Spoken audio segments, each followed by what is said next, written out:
My sister is a teacher in middle school. One day, the students participated in a physical activity. Bear in mind that this was an activity that took place in 7th grade, and that the teachers instructed the students to go to separate rooms based on gender. They took out a piece of paper in order to communicate their feelings of annoyance and desires for the other person. She considered it odd that the boys in the class were writing better desolations about the girls, and she also found it odd that the girls were acting in the same manner as the boys. It's probable that my sister is fully aware of everything that goes on with my membership in mgtow. I did not tell her the name of my channel. However, she questioned me on my ideas and beliefs and even called me to tell me a troubling story from her place of employment. I chose to remain silent. This past Monday, she finally broke the news to me that the students at her middle school had begun to line up in a single file. Consequently, here is what I have been teaching her about the mgtow's influence on men at ever younger ages and the spreading tendrils of mate. She witnessed this take place during a period in which the institution of the family was coming under growing attack from feminist ideology as well as other social movements. She informed me that the girls had successfully completed the work within the allotted amount of time. Because of this, we asked them to document their complaints in writing before we would consider them. The majority were merely different takes on the same theme. It would have been helpful if the appropriate individuals could have grasped the meaning of my sister's no statement to them. When they say things like these, a significant number of these 7th graders are, in fact, telling the truth. What they were describing was dead on, despite the fact that it is highly likely that they had never been kissed before in their whole lives. Although it is possible that some of these girls were victims of sexual abuse when they were younger, it is more probable that their perceptions represented the feminine collective unconscious because of how they were raised.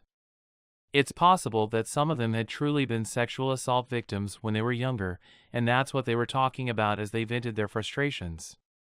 The vast majority of people who travel the subway today hold the view that rape is an everyday occurrence. It's a well-known fact that there are frequently unfounded charges of rape, but I still like to act as though I'm always aware of them. I'm trying to figure out how positive you think I am that I've identified it. In point of fact, and here's the honest truth, no. When I do so, it is not something that I give a lot of consideration to beforehand. You are aware, on the other hand, that young girls like these probably have not yet been the victims of sexual assault, in contrast to the majority of older women who relate such incidents. My life experiences have taught me that the ultimate responsibility for teaching this notion in the minds of younger women lies with the women who have been through comparable experiences and emerged stronger. This is what my experience has taught me. All males are predators, and this is exactly what is happening, especially in situations in which the duties that women play in the home are given more attention. Many girls at these ages will eventually listen to the voices coming from female characters while they sit at home with their mothers and watch comedies, Good Morning America, The View, and all of these other things that are poison. Okay. When I asked my sister about sexual assault, she did not provide me with a definition of the term like many other young women did when I questioned her about it. A significant number of girls of these ages close their eyes at home and listen to the conversations of other ladies as they pass the time. After that, I believe that our phone contact was terminated in error for some reason.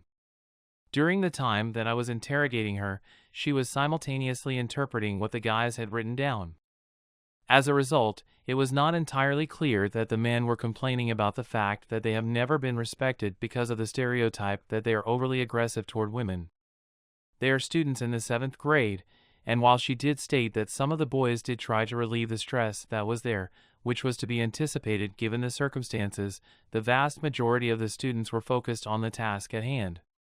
They were so infuriated that they spent an excessive amount of time whining to the supervisor observing them that they were unable to do the assignment within the allotted time. In addition to this, my sister has information that while they were writing, they were venting their anger at the situation.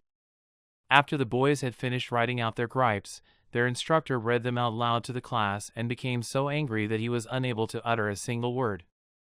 The boys had expressed their displeasure with the 7th graders. Even though they are still in the process of maturing, they are starting to experience the constraints that are put on them by the existing system.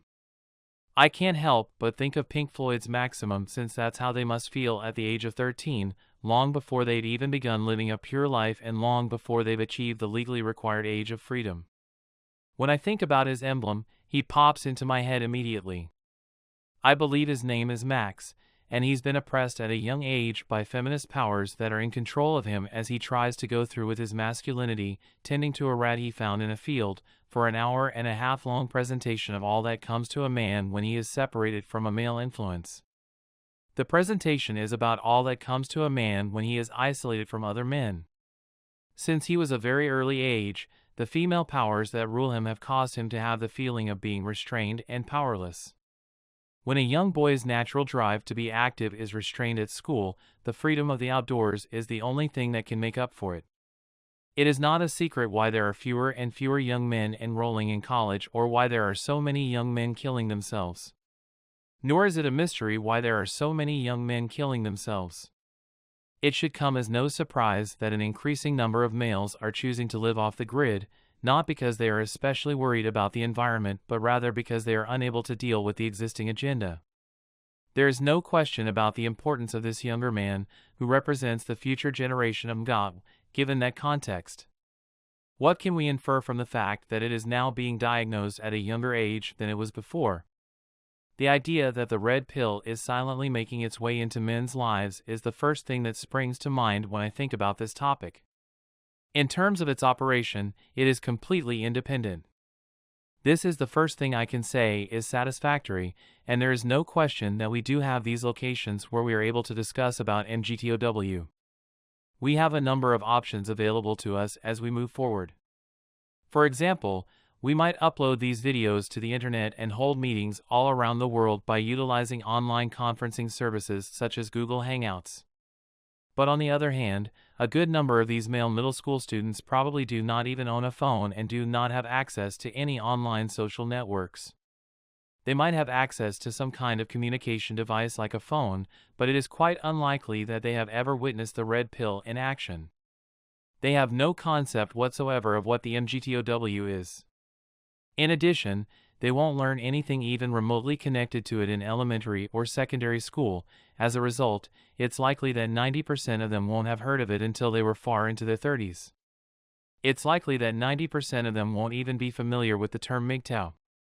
Because taking the red pill has already had its intended effect, there is no longer any reason to be concerned about preserving the status quo.